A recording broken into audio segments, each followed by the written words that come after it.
Hello everyone, and welcome to Live 1000 Years. Today we're going to be reading from Chapter 2, Health. The article is entitled Gene Therapy and Drugs.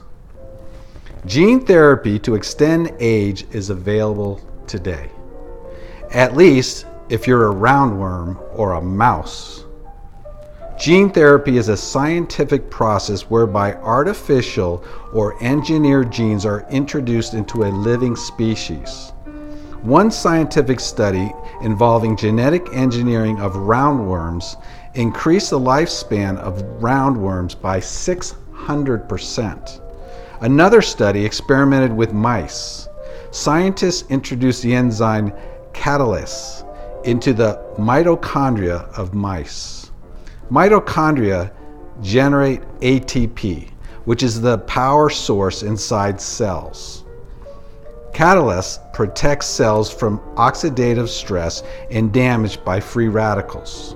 By increasing the amount of catalase in the mitochondria of mice, scientists successfully increased the lifespan of mice by 20%. A related study extended the lifespan of mice by overexpressing a gene known as the SIRT6 gene. By far the most impressive study of mice involved the genetic modification of nematode C. elegans. Scientists manipulated these genetic pathways in mice and increased the lifespan of mice by a whopping 500%. Think about it. If and when this genetic modification becomes available to human beings, people will live for 500 years. According to a recent report by the United States military, the next frontier in genetic engineering will not involve mice, but humans. More particularly, United States military personnel.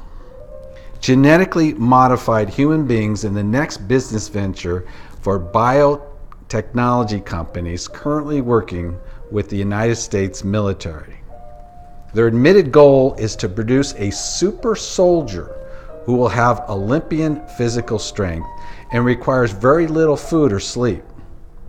These superhuman soldiers will live off their internal fat cells for extended time periods and be able to regrow limbs destroyed by enemy fire.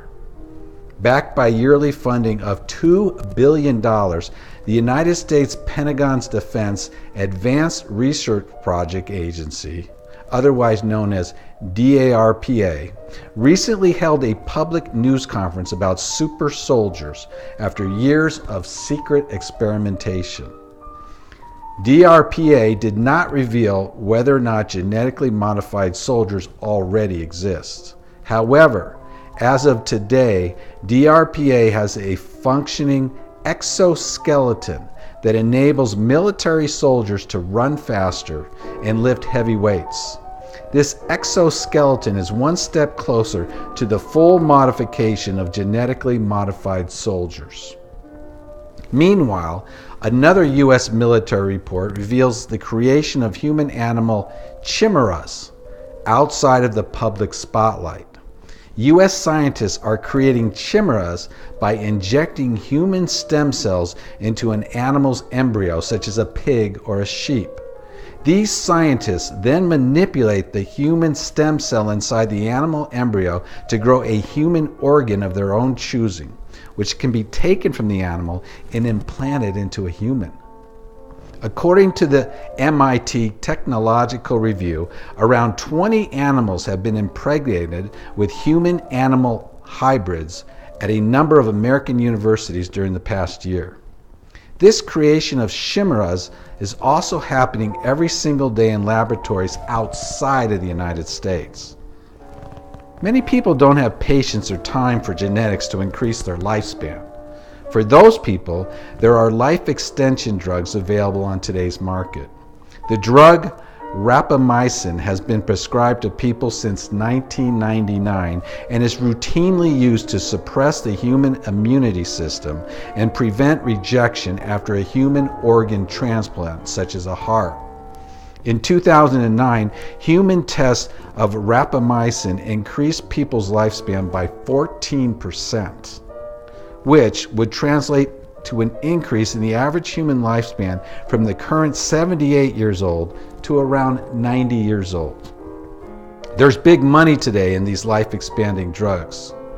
In 2014, an American biologist, along with a business entrepreneur, launched a new company aimed exclusively at anti-aging drugs. In 2015, a hedge fund manager offered $1 million to anyone who could hack the code of life and push the human lifespan beyond 122 years. A famous comedian, film director, and writer once said, "I don't want to achieve immortality through my work. I want to achieve immortality by not dying." He also commented, "I'm not afraid of dying. I simply don't want to be around when it happens." And what about his thoughts on life after death? "I don't believe in life after death, but I'll bring along a change of underwear just in case."